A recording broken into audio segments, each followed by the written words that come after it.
Udah pada balik mudik semua nih. Gimana? Kendaraannya aman semua kan? Tapi tahu nggak sih, pengecekan kendaraan itu nggak cuman waktu sebelum mudik aja nih. Tapi setelah selesai mudik, kalian juga wajib banget buat cek kendaraan kalian. Ya, sebelum dipakai buat aktivitas harian lagi kan. Jadi apa aja sih yang harus diperiksa? Yang pertama, ya pasti mesin. Nah, kalian pasti nggak mau kan kalau misalkan tiba-tiba mobil kalian mogok di tengah jalan padahal lagi buru-buru. Gampang kok, kalian cuman harus cari stick oli yang kayak gini nih. Terus kalau udah ketemu, kalian tarik dan kalian lihat deh, cek olinya apakah udah berkurang atau masih aman. Ya mendingan sih kalian harus cek ya, daripada dibiarin begitu aja nanti malah beresiko ke yang lain-lainnya. Kalau kalian belum sempat ganti oli nih sebelum mudik lebaran, ya Reski saran sih buruan diganti ya. Tapi kalau misalkan kalian udah ganti oli nih sebelum mudik lebaran, ya kalau bisa setelah selesai mudik kalian juga wajib buat ngecek ulang lagi nih, apakah oli ini masih aman atau ada berkurang. Jangan-jangan ada kebocoran. Nah, kalau ada kebocoran itu juga bahaya banget loh, bisa bikin mesin mobil kalian rusak. Oh iya, jangan lupa juga buat dengerin suara mesin. Kalau misalkan ada suara kretak atau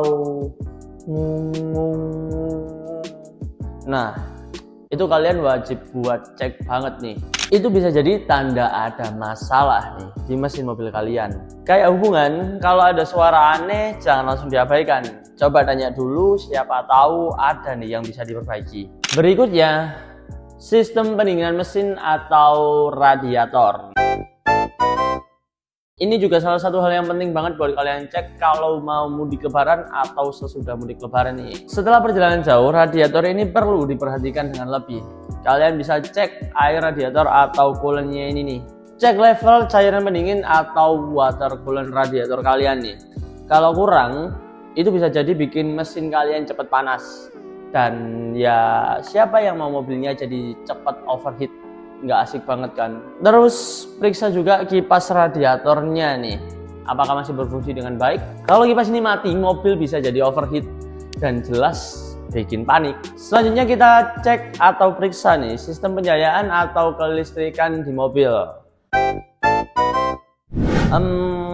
Pernah ngalamin ngerem mendadak karena mobil yang ada di depan ini tiba-tiba ngerem dan nggak ada lampunya. Kalian juga jangan lupa untuk ngecek semua lampu yang ada di mobil kalian nih. Entah itu lampu depan, lampu belakang, lampu rem, lampu sen. Jadi jangan sampai ada yang mati. Karena kalau kalian lagi di perjalanan malam atau lagi di kondisi jalan yang gelap, bahaya banget kan. Kayak dalam hubungan kan, butuh penerangan dan kejelasan. Kalau gelap, bisa salah paham dan arahnya yang nggak jelas. Lanjut ke bagian yang paling sering dilupakan nih, yaitu baterai atau aki.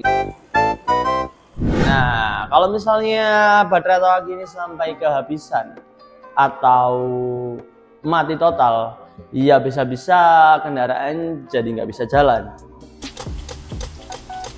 Jadi pastikan kondisi aki kalian ini dalam kondisi yang baik, nggak bocor ataupun kotor. Ya kalau dites sih kurang lebih di 12 sampai 12,5 volt lah ya dalam keadaan mesin yang mati. Nah, periksa juga terminal aki, pastikan nggak ada korosi. Kalau ada, ini bisa ganggu aliran listrik ke sistem mobil yang ujung-ujungnya juga bakal bikin nggak optimal. Selanjutnya, kaki-kaki mobil. Nah, ini juga salah satu hal yang kadang luput dari perhatian. Padahal kan kalau kaki-kaki mobil nggak sehat, otomatis bakal bikin perjalanan juga nggak akan nyaman. Pertama, cek peredam kejut atau shock absorber. Kalau ada kebocoran oli, mending langsung diganti deh. Apalagi kalau ada suara aneh atau guncangan yang nggak wajar waktu melintasi jalanan yang bergelombang.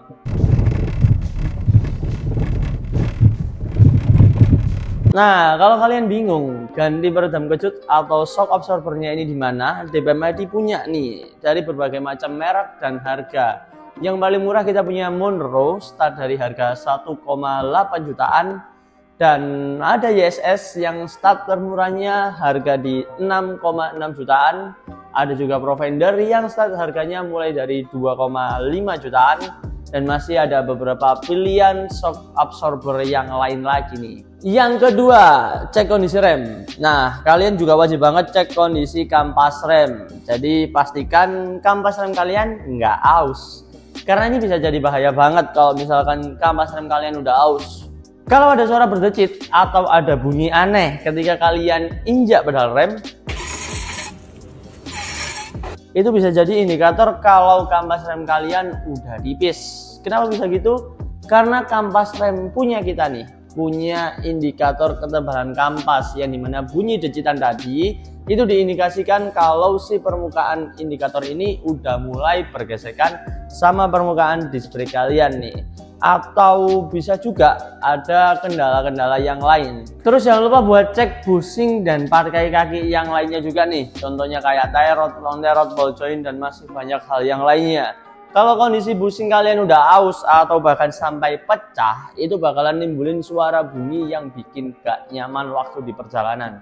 Begitu juga dengan part yang Rizky tadi udah sebutin nih, kayak ball joint, tie rod, long tie rod, dan yang lain-lain. Kalau udah aus atau udah mulai oblak, itu juga bisa mengurangi kestabilan waktu mengemudi. Jangan lupa juga buat cek link stabilizer kalian atau stabilizer kalian nih. Karena kalau link stabilizer kalian udah mulai aus atau kocak atau oblak, itu juga bisa mengurangi handling kemudi kalian waktu berbelok. Apalagi kalau di jalanan miring atau lagi di tikungan tajam. Terakhir, jangan lupa cek alignment roda. Nah, terutama kalian juga wajib cek banget nih secara berkala untuk di bagian chamber gantu. Kalau kedua setelan ini nggak pas, bisa bikin ban mobil kalian itu cepat aus dan handling kendaraan mobil kalian ini bakal jadi lari-lari ke kiri, ke kanan. Hati-hati juga kalau misalkan ada getaran atau kemiringan roda yang aneh. Itu bisa jadi tanda-tanda kalau wheel alignment kalian nggak pas. Tapi gimana kalau misalkan kita nggak tahu cara ngecek semua itu atau nggak ada waktu buat ngecek satu-satu? Gampang banget, kalian bisa bawa mobil kalian ke bengkel yang terpercaya, dan di DBM misalnya kalian bisa ganti oli plus dapetin general check up, dimana item-item yang Rizky tadi udah sebutin bakalan diperiksa satu persatu secara lengkap, dan itu gratis. Jadi kalian nggak perlu khawatir lagi deh. Kalau kalian nggak mau nyesek di perjalanan, bawa aja mobil kalian ke DBM ID, biar semua masalah yang ada bisa diperbaiki. Ingat, jangan cuma mobil yang dicek, pasangan juga ya. Jadi guys, itu semua hal yang perlu kalian periksa dan cek setelah mudik, biar kendaraan kalian tetap dalam kondisi yang prima dan siap dipakai untuk perjalanan yang selanjutnya. Kalau kalian ada pertanyaan atau sharing pengalaman seputar mobil, kalian bisa tulis aja di kolom komentar. Sampai ketemu di video berikutnya.